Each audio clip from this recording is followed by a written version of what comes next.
ಕಾವೇರಿ ನೀರು ನಮ್ಮದಲ್ವಾ ಮೇಡಮ್? ತಮಿಳ್ನಾಡಿಗೆ ಎಂತಕ್ಕೆ ಬಿಡಬೇಕು ಕಾವೇರಿ ನೀರು? ಅವರು ಇದರಲ್ಲಿಂದ ಇದು ಮಾಡ್ಕೊಳ್ಳಿ, ತಮಿಳ್ನಾಡಿಂದ. ನಮ್ಮ ಕರ್ನಾಟಕದಿಂದ ಎಂತ ಕಾವೇರಿ ನೀರು? ನಮಗೆ ಇಲ್ಲ ಕಾವೇರಿ ನೀರು. ನಾವೇ ತೊಂದರೆ ಪಡ್ತಾಯಿದ್ದೀವಿ ಇಲ್ಲಿ. ತಮಿಳ್ನಾಡು ಕೊಡ್ಬಿಟ್ಟು ನಾವೇನು ಕುಡಿಯೋಣ ನೀರು? ಅಲ್ವಾ? ನಮ್ಮ ಕುಡಿಯೋಕ್ಕೆ ಇಲ್ಲ. ಅವರು ಇದು ಮಾಡೋಕ್ಕೆ, ಅವ್ರು ಬೆಳೆಯೋಕ್ಕೆ ನಾವೇನು ಕೊಡೋಣ ನೀರು? ಸಮುದ್ರಕ್ಕೆ ಬಿಡ್ತಾ ಇದ್ದಾರೆ. ಆಮೇಲೆ ನಮ್ಮದು ಕಾವೇರಿ ನೀರು ನೋಡಿ, ಮನೆಗೆ ಎಷ್ಟು ತೊಂದರೆ ಪಡ್ತಾಯಿದ್ದೀವಿ ಗೊತ್ತಾ ಕಾವೇರಿ ನೀರಿಗೋಸ್ಕರ. ಇವ್ರು ತಮಿಳ್ನಾಡಿಗೆ ಎಂತಕ್ಕೆ ಬಿಡ್ಬೇಕು ಹೇಳಿ ನಾವು ನಮ್ಮ ಕಾವೇರಿ ನೀರು? ಇದರಿಂದ ಅವ್ರು ಮಾಡ್ಕೊಳ್ಳಿ ಬಿಡಿ. ಈ ಆದೇಶ ಕೊಟ್ಟಿದೆಯಲ್ಲ, ಆದೇಶ ಕೊಡ್ತಾಗಿಂದನೂ ಮುಖ್ಯಮಂತ್ರಿಗಳು ಏನೂ ಮಾತಾಡಿಲ್ಲ. ಯಾಕೆ? ಮುಖ್ಯಮಂತ್ರಿಗಳು ಅಂತ ಅಂದರೆ ಎಲ್ಲ ಹೈಕಮಾಂಡ್ ಮೇಲೆ ನಿಂತಿದೆಯಲ್ವಾ? ಹೈಕಮಾಂಡ್ ಹೆಂಗೆ ಹೇಳ್ತಾರೆ ಹಿಂಗೆ ಕೇಳ್ತಾರೆ ಅವರು ಮುಖ್ಯಮಂತ್ರಿಗಳು. ಎರಡು ತಿಂಗಳು ಆಯ್ತಾ ಬಂತು? ಹೌದು, ಎರಡು ತಿಂಗಳಿಂದ ಇವರು ಏನೂ ಮಾಡಲಿಲ್ಲ. ಎಲ್ಲ ಏನೋ ಕ್ಯಾಬಿನೆಟ್ ಮಂತ್ರಿಗಳದೇ ಇದು ಮಾಡ್ತಾ ಇದ್ದಾರೆ. ಕ್ಯಾಬಿನೆಟ್ ಮಂತ್ರಿಗಳು ಅವ್ರ ಪೋಸ್ಟು ಇವ್ರ ಪೋಸ್ಟು ಅಂತ ಅವರೇ ಕಿತ್ತಾಡ್ತಾ ಇದ್ದಾರೆ. ಇನ್ನೆಲ್ಲ ಇದು 2 ತಿಂಗಳಿಂದ ಏನು ಮಾಡ್ತಾ ಇದ್ದಾರೆ ಹೇಳಿ ಅವರು? ಏನು ಹೇಳ್ತೀವಿ ಸರ್ ರಾಜ್ಯ ಸರ್ಕಾರಕ್ಕೆ? ರಾಜ್ಯ ಸರ್ಕಾರಕ್ಕೆ ಇವಾಗ 2 ತಿಂಗಳಾಗಿದೆ ಬಂದು. ಇನ್ಮೇಲೆ ನೋಡ್ಬೇಕು ಮೇಡಮ್, ಏನು ಮಾಡ್ತಾರೋ ನೋಡ್ಬೇಕಿನ್ನ. ನೀರಿನ ವಿಚಾರ, ನೀರು ಬಿಡಬಾರ್ದು ಮೇಡಮ್. ಯಾವುದೇ ಕಾರಣಕ್ಕೂ ನೀರು ಕೊಡಬಾರ್ದು. ನಮ್ಮ ನೀರು ನಮ್ಮ ಹಕ್ಕು ಇದು. ನಮ್ಮ ಕಾವೇರಿ ನೀರು ನಮ್ಮ ಹಕ್ಕು ಇದು. ಯಾರಿಗೂ ನೀರು ಬಿಡಬಾರ್ದು ತಮಿಳ್ನಾಡಿಗೆ.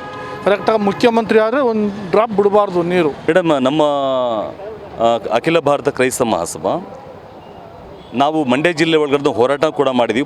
ಹೊಯ್ಸಳಗೌಡರ ನೇತೃತ್ವದಲ್ಲಿ ನಮಗೆ ನೀರು ಬೇಕು, ಕಾವೇರಿ ನೀರನ್ನು ನಮಗೆ ಯಾವುದೇ ಕಾರಣಕ್ಕೂ ತಮಿಳುನಾಡಿಗೆ ಬಿಡಬಾರ್ದು ಅಂತ ಹೇಳಿ ನಾವು ಸಹ ಹೋರಾಟದ ಭಾಗವಹಿಸಿದ್ದೇವೆ.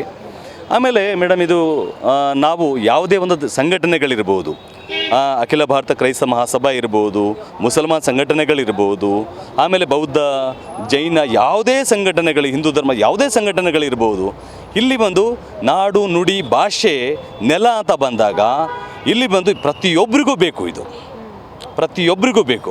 ಹಾಗಾಗಿ ಇಲ್ಲಿಗೆ ಯಾವುದೇ ಒಂದು ವರ್ಣ ಭೇದ ಜಾತಿ ಕುಲ ಅಂತ ನಾವು ನೋಡೋಕ್ಕಾಗಲ್ಲ ಮೇಡಮ್. ಯಾಕಂದರೆ ಇಲ್ಲಿ ಒಬ್ಬ ಮುಸಲ್ಮಾನ್ ಬದುಕಬೇಕು, ಒಬ್ಬ ಕ್ರೈಸ್ತ ಬದುಕಬೇಕು, ಒಬ್ಬ ಜೈನ ಬದುಕಬೇಕು, ಒಬ್ಬ ಎಲ್ಲರೂ ಬದುಕಬೇಕಂದ್ರೆ ನಮಗೆ ನೀರು ಬೇಕು ಮೇಡಮ್. ನೀರಿದ್ದರೆ ತಾನೇ ನಾವು ಬದುಕಲಿಕ್ಕಾಗುತ್ತೆ. ಹಾಗಾಗಿ ಕಾವೇರಿ ನೀರನ್ನು ನಾವು ಏನು ಕೊಡ್ತಾ ಇದ್ದೀವಿ ಅದನ್ನು ಅಲ್ಲಿ ಬಿಡದೆ ನಾವು ಉಳಿಸ್ಕೊಳ್ಬೇಕಂತ ಹೇಳಿ ನಮ್ಮದು ಒಂದು ಹೋರಾಟ ಇದೆ ಮೇಡಮ್. ಸರ್, ಇವಾಗ ನಿಮ್ಗೆ ಅರಿವಾದಂಗೆ ನಮ್ಮ ರಾಜ್ಯದ ಮುಖ್ಯಮಂತ್ರಿ ಯಾಕೆ ಅಲ್ಲಿ ಯಾವುದೇ ವಿಚಾರಕ್ಕೂ ತಲೆ ಕೆಡಿಸ್ಕೊಳ್ಳಲ್ಲ? ನೋಡಿ, ನಮ್ಮ ರಾಜ್ಯದ ಮುಖ್ಯಮಂತ್ರಿಗಳು ಮೇಕೆದಾಟು ವಿಚಾರದಲ್ಲಿ ಭಾಳಷ್ಟು ಅವ್ರು ಹೋರಾಟಗಳನ್ನ ಮಾಡಿದ್ರು. ಮೇಕೆದಾಟು ವಿಚಾರದಲ್ಲಿ ಅದೇ ವಿಚಾರ ಹೇಳ್ಕೊಂಡೇ ಅವರು ಸರ್ಕಾರಕ್ಕೆ ಬಂದಿದ್ದು ಸರ್. ಆದರೆ ಈಗ ಸುಪ್ರೀಂ ಕೋರ್ಟ್ ಯಾವ ರೀತಿ ಒಳಗಡೆ ಅವರಿಗೆ ಗೈಡ್ ಮಾಡಿದೆಯೋ ಗೊತ್ತಿಲ್ಲ. ನಮಗೆ ಒಂದು ಗೌರವಾನ್ವಿತ ನ್ಯಾಯಾಲಯ ಏನಿದೆ ಸುಪ್ರೀಂ ಕೋರ್ಟ್, ಅದು ಯಾವ ರೀತಿ ಒಂದು ಆದೇಶ ಮಾಡಿದೆ ಅಂತ ಗೊತ್ತಿಲ್ಲ. ಯಾಕಂದರೆ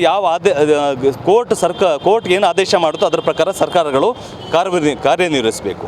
ಆದರೆ ಅದನ್ನು ನಾನು ಆವಾಗಲೇ ಹೇಳಿದ ಪ್ರಕಾರ ಕರ್ನಾಟಕ ರಾಜ್ಯದ ಎಲ್ಲ ಸಮಗ್ರವಾಗಿ ಏನಿರ್ತಕ್ಕಂಥ ಎಲ್ಲದನ್ನ ಯಾವ್ಯಾವ ಜಿಲ್ಲೆ ಒಳಗಡೆ ನಮಗೆ ಬರ ಇದೆ, ಆಮೇಲೆ ಬೆಂಗಳೂರಿನಲ್ಲಿ ಯಾವ ಪರಿಸ್ಥಿತಿ ಇದೆ, KRSL ಇವತ್ತು ಎಷ್ಟು TMC ನೀರಿದೆ, ಇದನ್ನೆಲ್ಲ ಸಮಗ್ರವಾಗಿ ಇವರು ತಗೊಂಡು ಹೋಗಿ ಏನು ಮಾಡಬೇಕು, ಇವರು ಸುಪ್ರೀಂ ಕೋರ್ಟಿಗೆ ಇವರು ಕೊಡಬೇಕು. ಆವಾಗ ಸುಪ್ರೀಂ ಕೋರ್ಟು ನೀರು ಕೊಡಬೇಕು ಇಲ್ಲ ಬೇಡ ಅಂತ ಹೇಳಿ ಅವ್ರು ತೀರ್ಮಾನ ಮಾಡ್ತಾರೆ. ಹಾಗಾಗಿ ನಾನು ಮನವಿ ಮಾಡ್ಕೊಳ್ತೇನೆ, ಇದನ್ನು ಈ ರಿಪೋರ್ಟ್ಸ್ನ ತೊಗೊಂಡೋಗಿ ಸುಪ್ರೀಂ ಕೋರ್ಟಿಗೆ ಮನವರಿಕೆ ಮಾಡಿ ಅಂತ ಹೇಳಿ ಪರಿಶೀಲನೆ ಮಾಡಿ. ಖಂಡಿತ ಮೇಡಮ್, ಖಂಡಿತ.